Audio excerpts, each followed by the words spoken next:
자, 우리 하나님의 말씀은 마태복음 1장 18절부터 끝절까지 합독하겠습니다.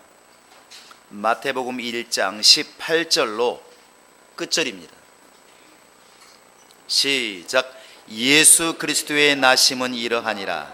그 모친 마리아가 요셉과 정혼하고 동거하기 전에 성령으로 잉태된 것이 나타났더니 그 남편 요셉은 의로운 사람이라 저를 드러내지 아니하고 가만히 끊고자 하여 이 일을 생각할 때에 주의 사자가 현몽하여 가로되 다윗의 자손 요셉아 내 아내 마리아 데려오기를 무서워 말라.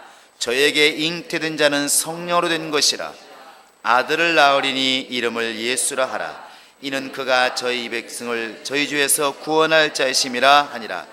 이 모든 일에 된 것은 주께서 선자로 하신 말씀을 이루려 하심이니 가라사대 보라 처녀가 잉태하여 아들을 낳을 것이요 그 이름은 임마누엘이라 하리라 하셨으니 이를 번역한즉 하나님 우리와 함께 계시다 함이라.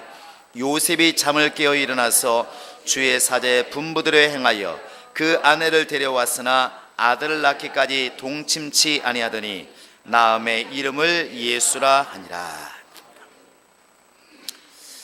자, 하나님은 영이시다. 세 번 시작. 하나님은 영이시다.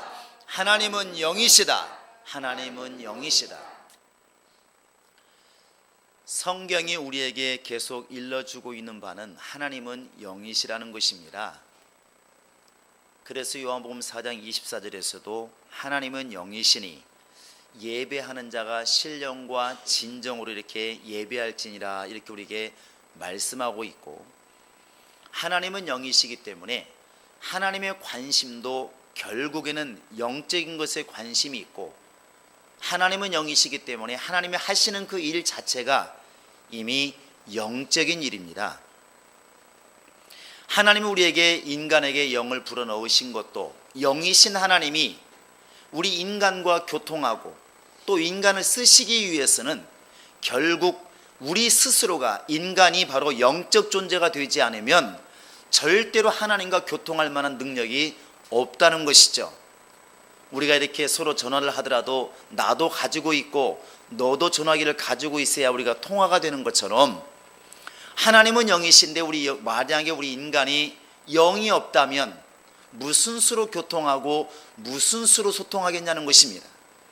그래서 우리 인간을 영적 존재로 이렇게 만들어 주신 것도 결국 하나님은 영이시기 때문에 영적 존재로서의 소통을 갖자는 거 아니겠습니까? 어찌되었든 하나님은 영이십니다. 그래서 우리가 늘 하나님께 나아갈 때도 또 하나님의 일을 할 때도 잊지 말아야 될 것은 바로 이 하나님이 영이시라는 사실을 이렇게 잊지 말라는 것입니다. 이 말 속에는 참 많은 뜻이 담겨 있습니다.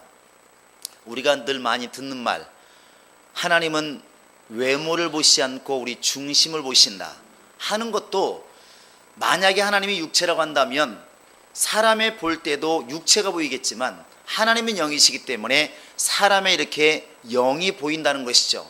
속사람이 보인다는 것입니다. 어찌되었든 우리가 이렇게 하나님은 영이시라고 고백할 때는 항상 하나님께 나아갈 때는 예배라든지 기도라든지 봉사라든지 모든 걸 할 때는 하나님은 영이시기 때문에 영적 요소를 가지고 나아가지 않으면 안 된다고 하는 것을 우리로 기억하자는 것입니다. 근데 여기서 우리가 한 가지 좀 주의해야 될 것은 영적이란 말을 좀 이렇게 좀 생각해 봐야 될 것 같습니다. 우리가 이 소리를 참 많이 듣죠. 목사님들이 설교하다 보면 스트레스라고 말하기도 좀 하는데 이렇게 설교하고 내려오면 한동안 멀리 돌아와 들어오는 얘기들이 있지 않습니까?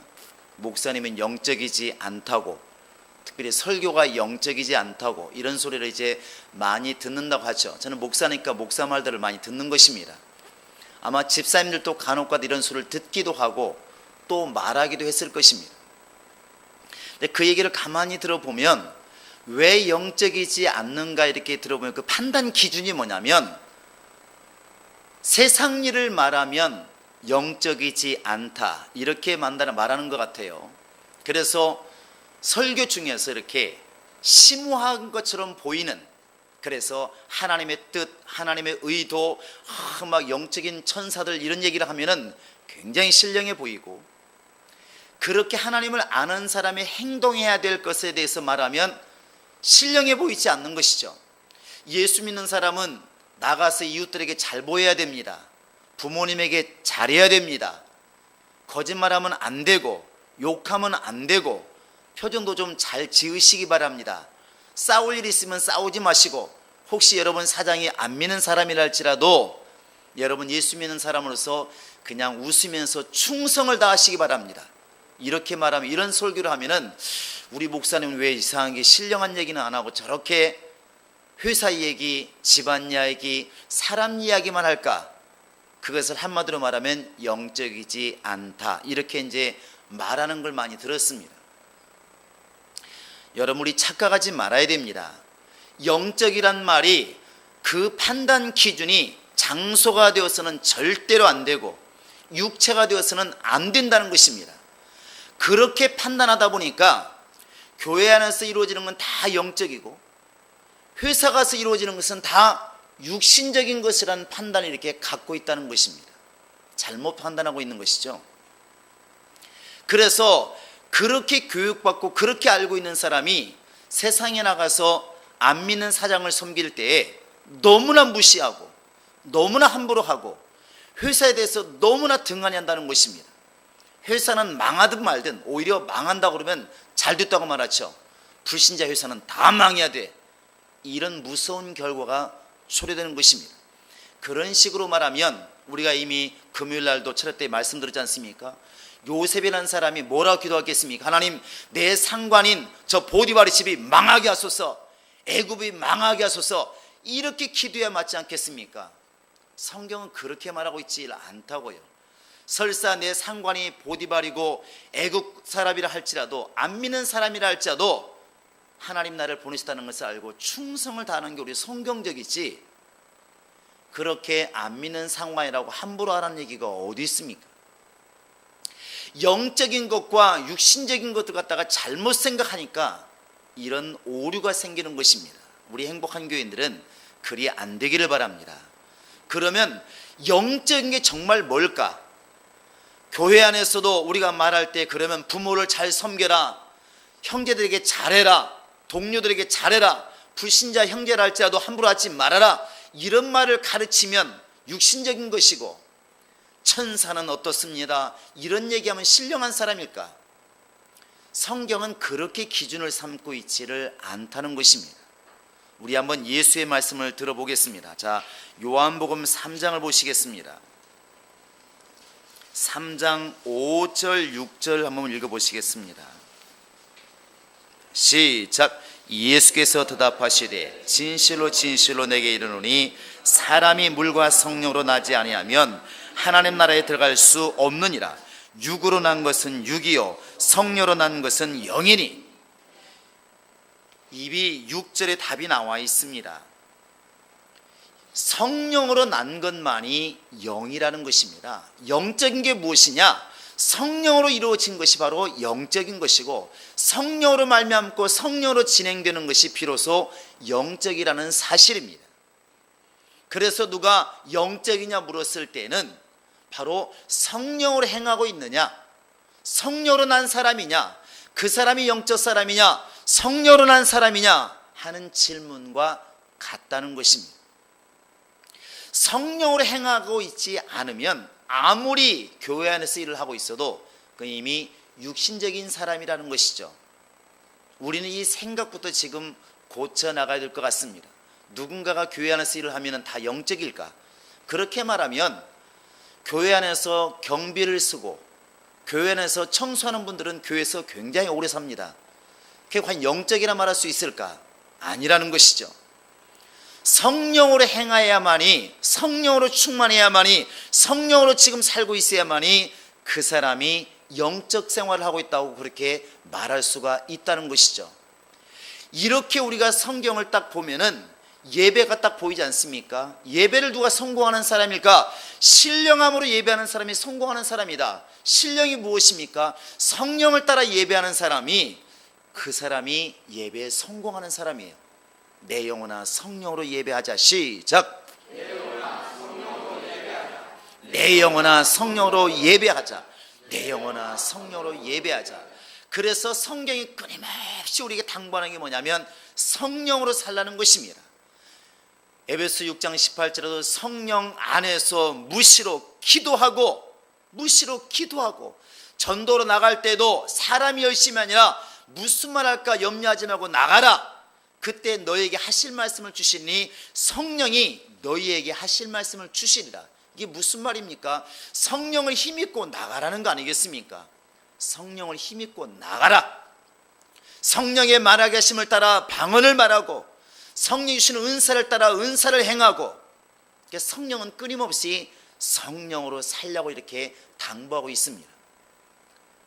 오늘 우리의 설교 제목이 성령으로 임하신 예수입니다. 우리의 모든 신앙생활의 가장 기본은, 가장 기준은 바로 예수님이시고, 하나님께서 우리가 어떻게 신앙생활을 해야 될 것인가를 가장 확실하게 보여주신 분이 바로 예수님이십니다. 예수님 그럼 어떻게 살았을까? 만약에 예수님이 성령으로 살지 않았다면 이 말도 맞지 않겠죠. 예수는 오늘 우리가 본문에 읽은 것처럼 잉타는 순간부터 이미 성령을 행하신 분이십니다. 그래서 여러분 18절에 보시면 이 마리아가 요셉과 정혼하고 동거하기 전에, 남자를 알기 전에 이미 성령으로 잉태된 것이 나타났더니, 그렇게 말하고 있습니다. 예수가 누구시냐 물으면 성령으로 잉태되어 태어나신 분이 바로 예수님이십니다. 이게 답입니다. 또 20절에도 보시면 요셉이, 그 남편이죠, 자기 아내 될 사람이 벌써 임신해가지고 배가 불렀다고 생각하면 얼마나 황당하겠습니까? 그때 천사가 이제 알려주지 않습니까? 다윗의 자손 요셉아 걱정하지 말아라. 네 아내 마리아에게, 지금 아내 될 사람 마리아에게 지금 잉태된 자는 성령으로 된 것이다. 사람의 육신적인 것이나 혈통으로 지금 잉태된 것이 아니라 성령으로 잉태된 것이다. 이렇게 말하고 있습니다. 예수는 성령으로 이 땅에 임하신 분이십니다. 할렐루야. 처음부터 인간의 혈통이나 인간의 육신의 욕정으로 태어난 것이 아니라 성령을 통하여 잉태되신 분이 바로 예수님이십니다. 그래서 그 예수를 알아보는 것도 인간의 눈이 아니라는 것이죠. 요한복음 1장 33절에 가시면 침례 요한이 세상에서 가장 큰 자로 예수님 말씀하시는데, 이 땅에서 여자가 난 자 중에 침례 요한보다 큰 사람이 없다. 근데 가장 크다고는 침례 요한이 어떻게 예수를 알아보았을까? 신기하잖아요. 근데 그때 침례 요한이 자기가 말합니다. 내가 예수를 알아볼 수 있었던 것은 나에게 침례를 주라고 명하신 분이 계시는데, 그 하나님이신데, 그 하나님이 바로 누구든지 침례를 주고 있다가 그 머리에 성령이 임하는 것을 보거든 그 사람이 바로 메시아인 줄 알라, 그리스도인 줄 알라, 그가 바로 예수신 줄을 알라고 이렇게 나에게 말씀하셨기 때문에 내가 침례를 주다 보니까 예수가 오시는데 예수의 머리에 성령이 임하신 것을 보고 내가 그를 증거했노라. 그러니까 침례 요한이 이 세상에서 여자가 난 중에 가장 큰 사람인데 그가 예수를 알아볼 수 있었던 것은 바로 성령이 임하시는 것을 보고 예수를 알아볼 수 있었다는 것입니다. 그러면 다른 사람이 오죽하겠습니까? 여러분과 지금 나도 성령을 힘입지 않고는 절대로 예수를 알아볼 수 없다는 것이죠. 그래서 예수님 그 당시에 이 땅에 계시는 동안에 수많은 사람이 떡도 얻어먹고 이적을 일으키는 것을 보아서 참 대단한 사람이다, 별난 사람이다, 선지자다, 이렇게까지는 보았지만 믿음의 주요 온전케 하시는 분이라고 볼 수가 없었다는 것입니다. 왜? 성령으로 보지 않으면 안 된다는 것이죠. 그래서 고린도전서 12장 3절에 보면은 성령으로 아니하고는 예수를 주라 시인할 수 없다, 이렇게 아예 못을 받고 있습니다. 성령으로 아니하고는, 성령으로 정말 보지 않고서는 예수를 주라 시인할 수 없다는 것입니다. 그 예수는 이 땅에 계신 동안에 계속 그가 하시는 것이 바로 성령으로 행한 것입니다. 마태복음 12장에 가보면 28절에 예수님이 이런 말씀하십니다. 예수님이 막 귀신을 쫓고 막 마귀의 나라를 무너뜨리니까 사람들이 말할 때, 비난하는 사람들이 저가 귀신의 왕을 힘입어서 귀신 쫓는 것이 아니냐 이렇게 말했을 때 예수님이 답이 뭐냐면, 내가 만약에 성령으로 귀신 쫓는 것이면 하나님의 나라가 이미 너희 아래 임하였느니라. 내가 지금 귀신을 쫓는 것은 바로 성령을 힘입어서 귀신을 쫓는 것이라는 것을 말씀하고 있어요. 그러니까 예수님이 이 땅에 오실 때도 성령으로 잉태되어서 이 땅에 오셨고, 능력을 행하는 것도 귀신을 쫓는 것도 다 바로 하나님의 능력, 그 성령을 힘입어서 주의 권능을 행했다는 것을 능히 알 수 있습니다. 또 사도행전 10장 38절에 가보면 하나님께서 나사렛 예수에게 성령과 능력을 막 기름 붓듯 하셨음에 저가 두루다니시며 착한 일을 행하시고 마귀에게 눌린 자를 다 고치셨으니, 이렇게 되어 있습니다. 성령을 한량없이 부어주시니까 예수님께서 그런 놀라운 일들을 이루었다. 이게 바로 성경입니다. 바로 예수님이 이 땅에 오시는 순간부터 이 땅을 떠나는 그 순간까지 예수님은 어떻게 행하셨을까? 성령으로 시작하시고 성령으로 일하시고 성령으로 모든 것을 이루었다고 하는 것을 이미 우리는 알 수 있습니다. 그럼 우리 신앙생활의 표준은 예수님이 그렇게 하셨으면 여러분과 지금 나는 어떻게 했습니까? 역시 우리도 내가 예수님처럼 하나님의 뜻대로 살기 위해서는 다른 거 없습니다. 성령으로 행하기를 기도하고 성령으로 살려고 노력하고 성령으로 살아야만이 예수님처럼 살 수가 있다는 것입니다. 그래서 예수님이 여러분과 지금 나에게 부탁한 말을 잘 들어보면 몇 가지를 합쳐보면 답이 나오게 되어 있습니다. 예수님이 부활하셔서 이제 곧 잠시 후면 하늘로 올라가실 때가 되었을 때 마지막 인간도 유언이 가장 중요한데, 사도행전 1장 4절에 뭘 말하고 있습니까? 너희는 하늘로부터 능력을 입힐 때까지, 약속하신 것을 받을 때까지 이 성을 떠나지 말고 기다려라. 기다려라. 뭘 기다린다는 것입니까? 성령을 기다리라는 것이죠. 이 성을 떠나지 말고. 사도행전 20장 22절에서 말씀하십니다. 너희는 성령을 받으라. 너희는 성령을 받으라. 이 성령을 받기까지 이 성을 떠나지 말아라. 이렇게 당부하고 있습니다. 예수님이 여러분과 지금 나에게 부탁한 게 뭐냐면 성령을 받고 성령으로 일을 시작하라는 것입니다. 성령으로 시작하라는 것이죠. 하나님 아버지께서 여러분과 지금 나에게 가장 주시고 싶어하는 것이 과연 무엇일까? 누가복음 11장에 보면 한번 읽어볼까요? 자, 누가복음 11장을 보시기 바랍니다. 우리 인간이 우리 자식들에게 주고 싶은 것이 많이 있습니다. 하나님이 우리에게, 자녀된 우리에게 가장 주고 싶은 게 과연 무엇일까? 자, 누가복음 11장, 자, 같이 한번 보겠습니다. 누가복음 11장 13절입니다. 자, 시작. 너희가 악할지라도 좋은 것을 자식에게 줄 알거든 하물며 너희 천부께서 구하는 자에게 성령을 주시지 않겠느냐. 그 앞에 보시면 어떤 부모가 생선을 달라 하는데 뱀을 줄 부모가 어디 있으며, 떡 달라고 하는 자식에게 돌멩이 주면서 애따 먹으라는 부모가 어디 있겠느냐. 너희도 부모를 한다면 자식에게 좋은 걸 주려고 얼마나 했으냐. 나는 썩은 걸 먹어도 자식에게는 싱싱한 걸 주려고 하는 것이 부모이고, 부모는 고등어 대가리를 먹어도 자식에게는 그 좋은 몸통을 주고 싶은 것이 부모의 마음인데, 하물며 하나님께서 자녀된 우리에게 얼마나 좋은 것을 주시고 싶겠느냐.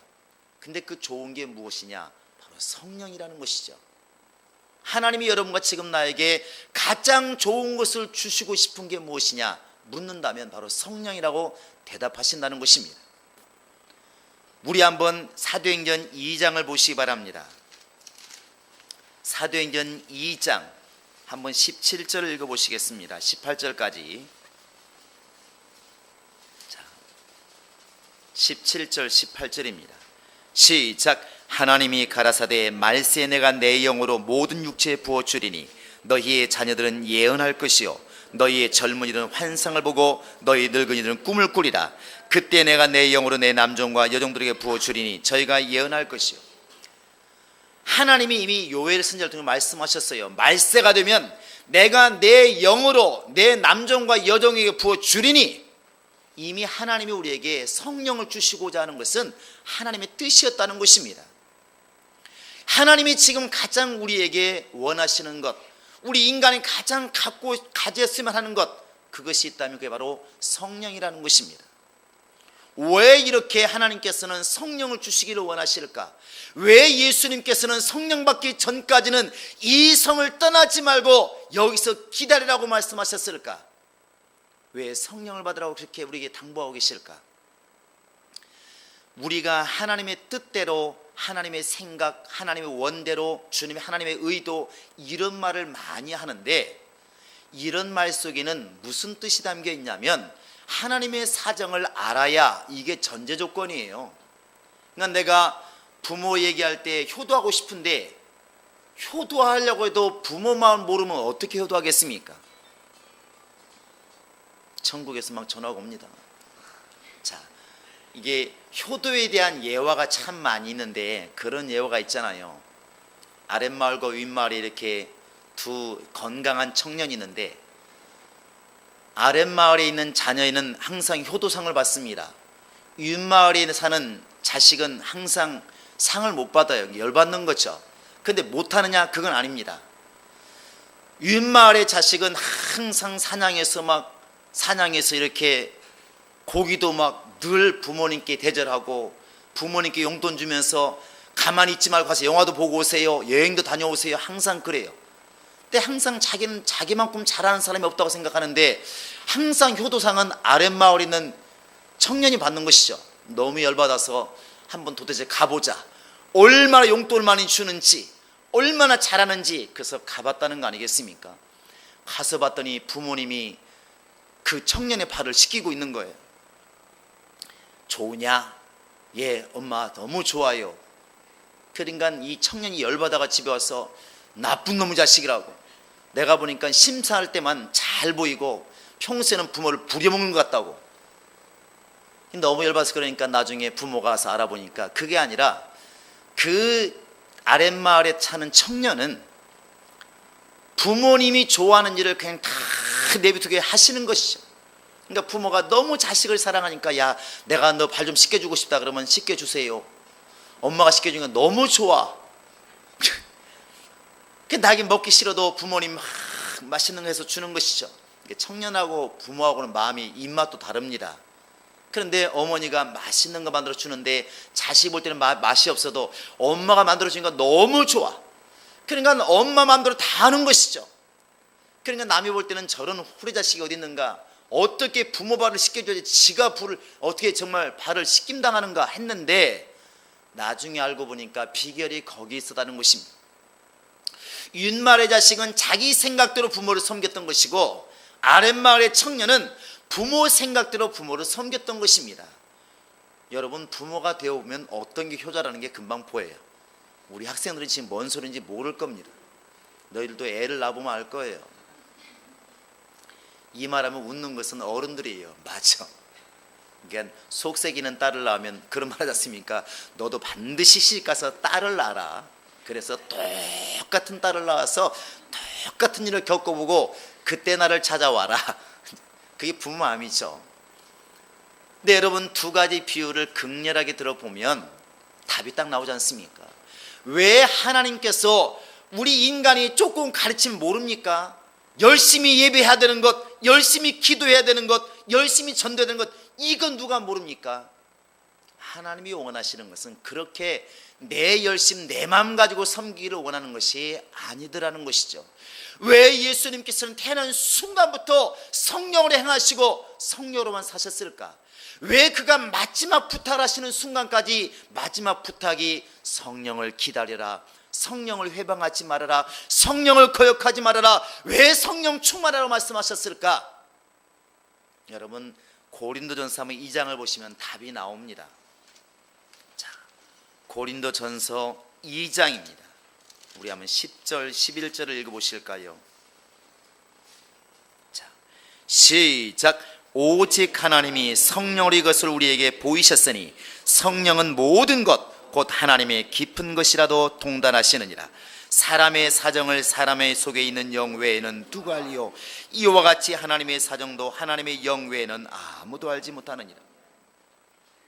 단적으로 얘기하면 하나님의 뜻대로 살고 싶으냐, 하나님 마음을 잊고 하나님 마음대로 살고 싶으냐, 그분 마음에 쏙 들게 살고 싶으냐, 그러면 그분의 사정을 알아야 되는데, 그분의 사정을 알려면 성령이 아니고서는 알 수가 없다. 하나님의 영 외에는 누가 하나님의 사정을 알리요? 하나님의 사정을 모르는데 어떻게 영적 생활 잘할 수 있겠느냐는 것이죠. 그래서 성령 충만을 교회에서는 외치는 것입니다. 다윗이 범죄하고 나서 기도한 게 무엇입니까? 주여, 주의 성실 내게서 거두지 마소서. 가장 무서운 일이 뭐냐면 자기에게서 영이 떠나는 것입니다. 사울이 하나님의 영이 떠나니까 부리시는 악신이 들어오지 않습니까? 저 사무엘상 16장에 보면 이 두 가지 사건이 딱 나와 있습니다. 사무엘이 바로 사울에게, 다윗에게 기름 부으니까 하나님의 영이 그에게 임하는지라. 그 뒤에 바로 뭐 나와 있습니까? 사울에게서 바로 하나님의 영이 떠나는지라. 하나님의 영이 딱 떠나니까 그 순간부터 부리시는 악신이 들어오니까 그때부터 사울이 미친 짓을 하는 것입니다. 미친 짓을 할 수밖에 없는 것이죠. 불행하게도 이 세상에는 두 가지 사람이 있습니다. 남자와 여자, 이것은 육체로 보는 눈이 있고, 성경에서 보는 눈은 성령의 소욕으로 살고 있는 사람과 육신의 소욕으로 살고 있는 사람과 딱 두 가지밖에 없습니다. 성령으로 살고 있느냐, 네 마음대로 살고 있느냐, 딱 두 사람밖에 없어요. 두 부류밖에 없습니다. 이것이 하나님의 눈입니다. 그래서 갈라디아서 5장 16절 이하에 계속 말하는 게 뭐냐면 성령을 쫓아 살아라. 성령을 쫓아 살아라. 성령으로 살아야만이 육체의 소욕을 이루지 않는다. 육신으로 살면은 절대로 성령의 소욕을 따르지 못한다. 성령의 소욕과 육신의 소욕을 너무나 극렬하게 대비를 시켰다는 것입니다. 육체의 일이 무엇이냐? 성령으로 살지 않는 것이 육체의 일이고, 성령의 일이 무엇이냐? 성령을 따라 사는 것이 바로 육신의 일을 이루지 않는 피결이다. 그래서 우리는 오늘 또 우리가 말씀을 들으면서 나를 돌아보셔야 됩니다. 내가 지금 성령의 음성을 들으면서 성령의 소욕을 쫓아 사는 사람인가? 아니면 육신의 소욕을 따르기 위해서, 육신의 소욕을 이루기 위해서 내가 하나님을 지금 이용하는 사람인가? 딱 두 부류밖에 없는데, 내가 성령으로 살기를 원하시는 것이 하나님의 뜻이라는 것입니다. 여러분, 내가 하나님의 자녀라는 것 어떻게 합니까? 어떻게 우리가 그 사실을 알 수 있습니까? 로마서 8장에 뭘 말하고 있습니까? 성령께서 내 영으로 더불어 내가 하나님의 자녀인 것을 증거하시나니, 다른 말로 말하면 성령이 나와 함께하지 않으면 하나님의 자녀라는 것도 불분명해지는 것이고, 분명히 영적 생활도 어려워진다는 것입니다. 그래서 저 에베소 5장 18절에도 너희는 술 취하지 말고 오직 성령의 충만을 받으라, 이렇게 우리에게 당부하고 있습니다. 이것은 겉으로 보였으면 좋겠어요. 그냥 사람들 딱 걸어가면 남자네, 여자네, 이렇게 보이면 얼마나 좋을까. 그러나 영적인 것이기 때문에 보이질 않는 것입니다. 나만이 느끼고 하나님만이 아시는 것이기 때문에 어려운 것입니다. 사람들은 속습니다. 우리가 나름대로 경건한 모습을 가지고 경건하게 신앙생활하면 참 충만한 사람, 그렇지 못하면 참 그렇지 못한 사람, 이렇게 판단하기 쉽지만, 하나님은 그런 것이 기준이 아니라 이 사람이 영적인 사람인가 육신적인 사람인가, 성령이 딱 판단 기준이라는 것입니다. 이 사람이 성령의 음성을 들으면서 성령으로 살고 있으면 이 사람은 영적인 사람이고, 성령으로 하지 않고 열심을 하고 있으면 이 사람은 육적인 사람이고, 너무나 판단 기준이 너무나 정확하다는 것이죠. 너무나 무서우리만큼 정확하다는 것입니다.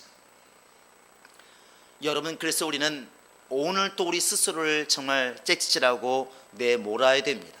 성령이 막 예수를 광야로 내모신 것처럼 하나님이 막 성령을 내 한량없이 부어주어서 내가 감당하지 못할 만큼, 밀려나갈 만큼 성령이 충만할 때까지 우리는 기도하셔야 됩니다. 우리는 지금 성령 강림절에 어떤 기념 행사나 그런 날을 기억하는 것이 중요한 것이 아니라 내가 지금 성령으로 충만하고 있는가, 이것을 돌아보는 것이 중요하다는 것입니다. 사도행 19장에서 바울이 갔을 때 묻지 않습니까? 안부를 먼저 묻는 것이 아닙니다. 너희가 믿을 때 성령을 받았느냐? 이것이 질문이었습니다. 오늘 저는 여러분에게 똑같은 질문을 하고 싶습니다. 여러분 성령을 받으셨습니까? 여러분 지금 성령의 음성을 듣고 계십니까? 성령이 원하시는 바를 이루고 계십니까? 성령이 정말 말씀하시는 그 하나님의 사정을 이해하고 계십니까? 그렇게 알고 따라가는 자만이 하나님의 사람이, 그렇지 않으면 불안한 것입니다. 우리 인간끼리는 집사님 예수만 믿으면 괜찮습니다 이렇게 말하지만 과연 그럴지는 누구도 모릅니다. 누구도 모른다는 것이죠. 성령이 보증하지 못하는데, 성령이 마음껏 쓰시를 못하는데, 성령이 우리 속에 오셔서 거역을 당하시는데 과연 어떻게 주 앞에 갔을 때 무슨 상을 받고 무슨 칭찬을 받겠는가? 어떻게 장담할 수가 있겠냐는 것입니다. 여러분, 그래서 우리는 많은 기도를 많이 하지만 그 많은 기도 중에 우리가 신경 써야 될 것은 성령의 음성을 듣기 위해서 기도해야 될 것이고, 성령께 순종하기 위해서 기도해야 될 것이고, 내가 모르고서라도 알지 못했으라도 성령을 거역하지 않도록, 성령을 해방하지 않도록 우리는 기도해야 될 줄로 믿습니다. 할렐루야. 우리에게 이런 결단의 믿음이 있기를 원합니다. 정말 그런 결단이 우리 속에 오늘 또 있기를 원합니다. 할렐루야. 이 세대를 본받지 않고 성령으로 살아가는 사람, 성령으로 깨닫는 사람, 성령으로 인도받는 사람, 어디로 가야 할지 알지 못하지만 그 순간순간마다 성령께서 말씀해 주시고, 성령께서 인도하시고, 성령께서 원치 않는 길을 막아주시는 놀라운 인도함이 있는 그런 영혼, 그런 영혼이 우리 행복한 교회가 될 줄로 믿고 우리 자신이 되어들 줄로 믿습니다. 우리 모두가 이 땅을 떠나는 그 순간까지 성령으로만 살아가는, 성령의 음성만 듣고 살아가는, 정말 내가 성령을 끌고 가는 것이 아니라 성령의 인도하시는 바가 되어서 성령으로 살아가는 우리 모든 성도가 될 수 있기를 예수의 이름으로 축원합니다. 이 시간에 같이 기도하시겠습니다. 기도할 때 하나님, 내가 육신의 귀는 열려서 사람들의 소리는 잘 들으면서 과연 영적인 귀가 열려서 주님의 음성을 듣고 있는지 내 영적인 귀를 열어 주시옵소서. 기도하시고, 하나님, 내가 이 세상의 소리를 듣는 자가 아니라 육신의 소리를 듣는 것이 아니라 성령께서 말씀하시는 성령의 음성을 듣고 성령의 소욕을 이루기 위해서 살아가는 성령의 사람이 되게 하소서. 그런 믿음의 결단 있게 하소서. 이 시간 예수 이름으로 꼭 간절히 기도하시겠습니다. 예수여, 예수여, 예수여. 살아계신 하나님 아버지, 오늘 또 우리는 주의 명령과 분부대로 성찬을 기념하였습니다. 예수 오시는 그날까지 우리를 위해 죽으신 예수를 정말 증거하는 것이 성찬의 의미라 말씀하셨으니, 이 성찬을 기념한 우리 모든 자들은 나아가서 정말 세상에 예수를 전하게 도와주시고, 예수의 공로를 전하게 도와주시고, 예수를 보내신 하나님의 사랑을 전할 수 있도록 하나님이 함께 하시고 인도하여 주옵소서. 이제는 우리 주 예수 그리스도의 은혜와 하나님 아버지의 극진하신 사랑과 성령의 교통하심과 인도하심이 이제 일생 동안 성령의 인도를 받으며 성령으로 살기로 작정한 모든 심령들 머리 위에 이제로부터 영원토록 함께 있을지어다. 아멘.